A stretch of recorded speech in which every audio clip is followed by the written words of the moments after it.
स्वागत है दोस्तों हमारे YouTube चैनल मार्क्सवाद और हिंदी साहित्य डॉक्टर शेख नज़ीर।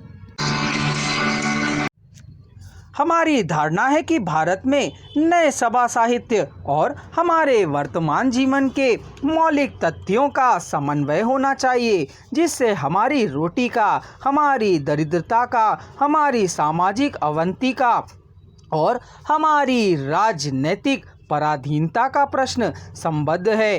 तभी हम इन समस्याओं की समझ सकेंगे, तभी हम में क्रियात्मक शक्ति आएगी। वह सब जो हमें निष्क्रियता, अकर्मण्यता और अंधविश्वास की ओर ले जाता है वह सब कुछ हमसे समीक्षा की वृत्ति लाता है, जो हमें अत्यंत प्रिय रूढ़ियों की भी वृद्धि की कसौटी पर कसने के लिए प्रोत्साहित करता है, जो हमें अकर्मण्य बनाता है और हमें संगठन की शक्ति लाता है। उसी को हम प्रगतिशील समझते हैं। भारतीय समाज में बड़े बड़े परिवर्तन हो रहे हैं। पुराने विचारों और विश्वासों की जड़ें खींची जा रही हैं और एक नए समाज का जन्म हो रहा है। भारतीय साहित्यकारों का धर्म है कि वह भारतीय जीवन में पैदा हो जाने वाली क्रांति को शब्द और रूप दें, राष्ट्र की उन्नति के मार्ग पर चलाने में सहायक हों। भारतीय साहित्य पुरानी सभ्यता के नष्ट हो जाने के बाद से जीवन की यथार्थताओं में भाग कर उपासना और भक्ति की शरण में जा छिपा है। नतीजा यह हुआ कि वह निस्तेज और निष्प्राण हो गया, रूप से भी और अर्थ से भी। आज हमारे साहित्य में भक्ति और वैराग्य की तो भरमार हो गई है, भावुकता का ही प्रदर्शन हो रहा है। विचार तत्व का एक प्रकार से बहिष्कार कर दिया गया है। पिछली 2 सदियों में विशेषकर इसी तरह का साहित्य रचा गया है, जो हमारे इतिहास का लज्जाजनक काल है। इस समय एक क्रांति की आवश्यकता है, वही उन्नति ला सकती है।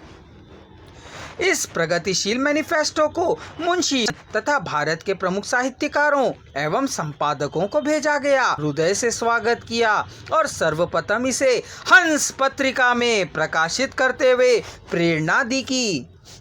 हमें यह जानकर सच्चा आनंद हुआ है कि हमारी सुशिक्षित और विचारशील युवकों में भी साहित्य का एक नई स्फूर्ति और जागृति लाने की धुन पैदा हो गई है। लंदन में the Indian progressive writers association की इस उद्देश्य से बुनियाद डाली गई है और उसे देखकर यह आशा होती है कि अगर वह सभा अपने इस नए मार्ग पर जन्मी रही तो साहित्य में नवयुग का उदय होगा।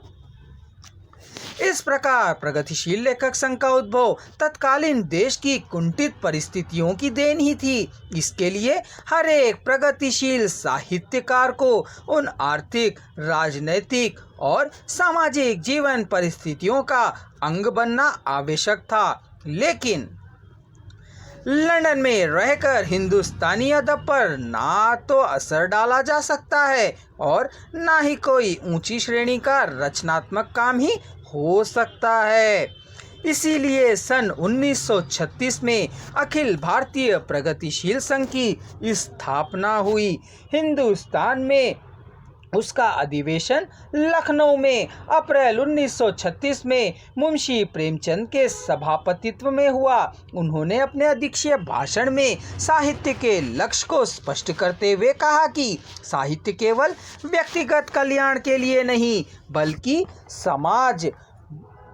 मानव समाज के लिए होना है, अर्थात साहित्यकार को सामाजिक कल्याण के लिए नए दृष्टिकोण अपनाना चाहिए। उन्होंने यह भी कहा, हमारी कसौटी पर वही साहित्य खरा उतरेगा जिसमें उच्च चिंतन हो, स्वाधीनता का भाव हो, सौंदर्य का सार हो, सज्जन की आत्मा हो, जीवन की सच्चाइयों का प्रकाश हो, जो हमें गति और संघर्ष की बेचैनी पैदा करे, हमें सुलाए नहीं, क्योंकि अब और ज्यादा सोना मृत्यु का लक्षण है। इस विषय पर और अधिक जानकारी के लिए हमारे अगले वीडियो को अवश्य देखें या कमेंट बॉक्स में दिए जा रहे लिंक को क्लिक कर एक ही स्वर में सुनें।